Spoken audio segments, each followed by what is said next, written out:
Boleh. Mau bear market nih trimmingnya gimana nih Prof? Altsnya Prof? Oke. Baiknya, Prof. Alts jual semua 100%. Oke Prof. Iya, iya. Saya selalu punya konsep ya, kalau bear market itu 30% Bitcoin, 70% USDT. Oke. Kenapa saya nggak jual semua Bitcoin? Saya takutnya kalau tiba-tiba market suddenly naik, saya FOMO, nanti nggak enak. Yes. Tapi kalau saya masih punya exposure, naik pun saya juga happy meskipun kecil. Yes. Oke. Tapi kalau misalkan dia turun lagi, saya kan masih punya exposure tuh di Bitcoin.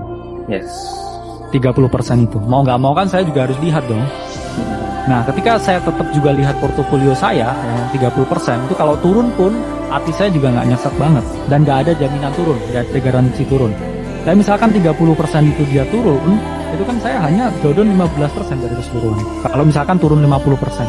Nah, ketika saya masih punya exposure buat lihat Bitcoin di market, saya juga nggak bakal ketinggalan bottomnya. Kamu paham ya? Paham. Jadi saya masih punya exposure di sana, yang kalau turun hati saya nggak nyesek, tapi kalau dia naik saya nggak FOMO juga.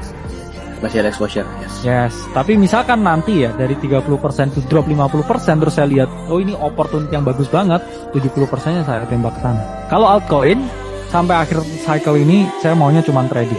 Trading aja kalau Yes. spot nih.